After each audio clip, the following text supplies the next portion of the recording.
In this video, we'll go over how you can manually add recipes into Ollie Ops. Before you go in and create a recipe, you'll first want to go over and make sure that you have the product created. This will be the overarching product for all of your different recipes, and this is also where you would add all of your different package types. You'll want to go to your products, hit new, put in the name of your recipe, and then also what the alcohol is going to be.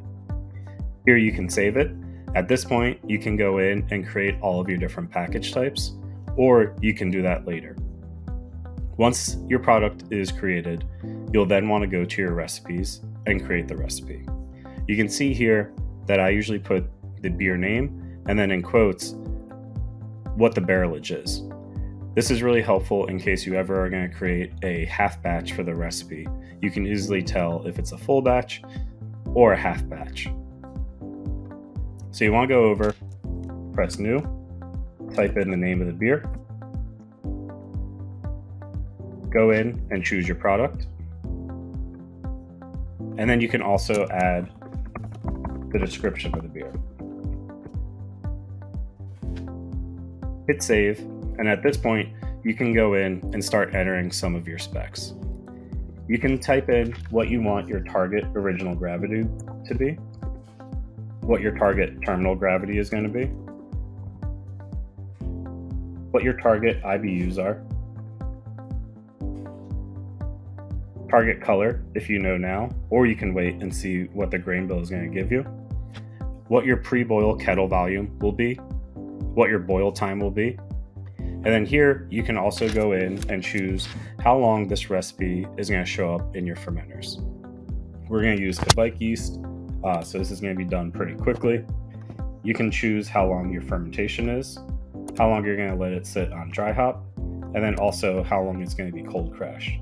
You can also choose lagering length. Here, you can also go in and choose which brew house you're going to be using. This is really helpful in case you have your main system and a pilot system. You can have both right here and also be able to choose your efficiencies. Or you can also create brew houses as efficiency types.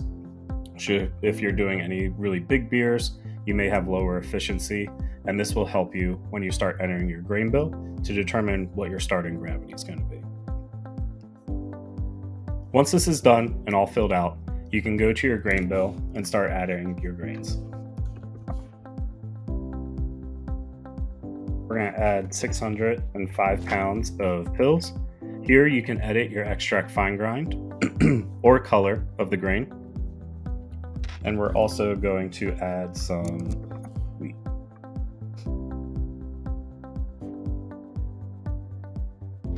Once this is completed, you can see what your total poundage is going to be for your grain, what the color of the batch is going to be, and then also what your starting gravity is.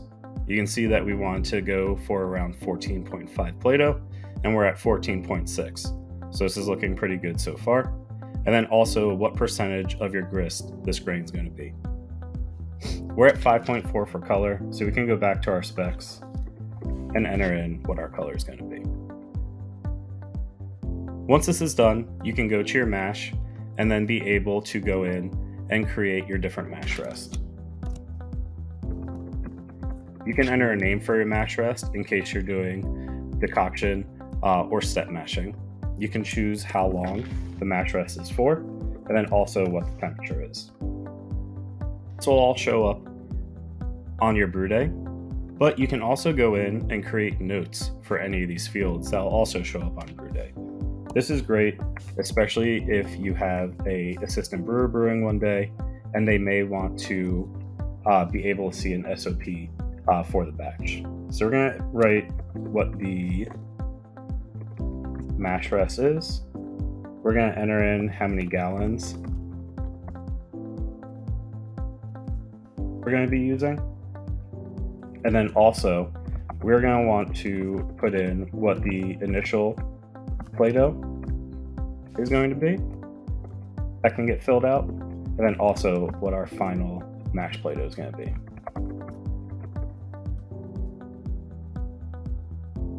These fields will pop up on brew day, and then the brewers can go in and enter what the number is going to be.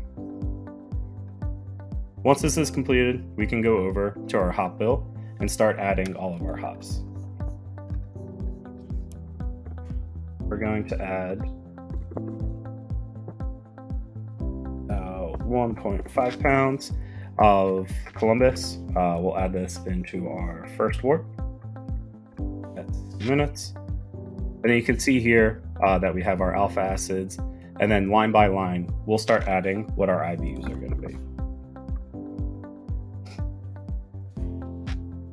When you're going and choosing where you're going to use the hops, you can have it go to your first wort, to your boil, mash hopping, dry hop, or whirlpool. We'll add some tallows at 10 minutes, and then go in and create our whirlpool hops.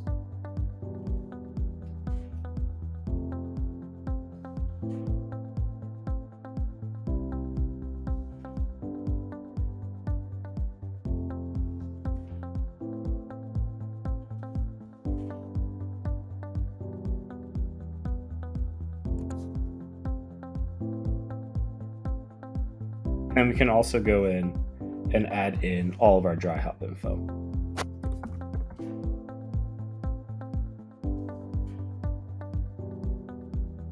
When you go in and add your dry hop, you can choose how many days into fermentation you're going to want to add the dry hop.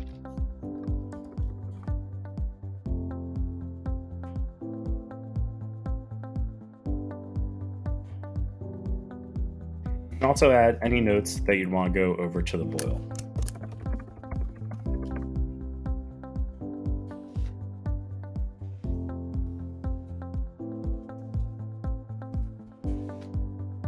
Once this is done, you can go in and add any miscellaneous items you need. We can go in and add some calcium sulfate. We'll bring over around 300 grams. And then this is going to be added 0 minutes.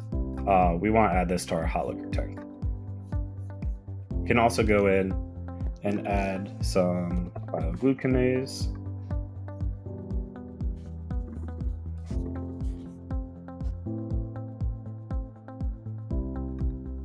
We're going to also add this right at the beginning of our mash. When you go in and add miscellaneous items, you can choose to add it to your hot liquor tank, mash, boil, fermentation, conditioning, or packaging. And then we'll also add some yeast nutrient.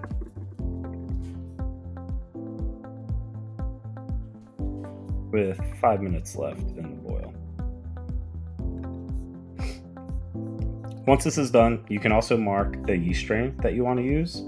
We'll use Omega's Lutra. You can choose what you want your minimum pitch rate to be and what the maximum pitch rate is going to be. So we're going to have this between 0.75 or 1 parts per million. Once this is completed, you can then go in and look at your cost breakdown, refresh your screen, and be able to see all of the items that you have added to this recipe, and then what the total cost is going to be. You have to have the items purchased in the past to be able to know what the price is, or else you'll have a blank spot. So we haven't purchased white wheat from RAR in the past yet, so we don't have pricing for this. But if you're using all ingredients that have previously been used, you'll get a good idea of what your cost should be for the batch. Once this is completed, you can go into your recipes, be able to see what your actual original gravity is going to be, depending on what you did for your mash, what your target final gravity is going to be, what that's going to calculate to your alcohol by volume, what your actual IBUs are, and then also what the color of the beer is going to be. As long as you've purchased all the ingredients before, you'll also have your raw material projected cost here.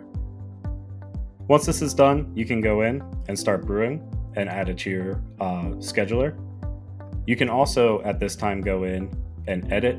You can clone a recipe if you ever want to use the same mash bill, but change up the hops. And then you can also archive it if you're not going to be brewing it again. Up here in the top corner, you can go in and see all of your recipes, just anything that's active, or else you'll have a blank spot. or any of your archived recipes to then bring them back and activate them again. This is the way that you can manually add recipes into Ollie Ops, but we also have the import function. If you are using Beersmith, you can download your recipes out of Beersmith via BeerXML file. Go in, choose your file from your computer, and import them. The important thing to remember is to read this before you upload section. It explains how you have to rename your ingredients in Beersmith to make sure they match what your ingredients are in Ollie Ops.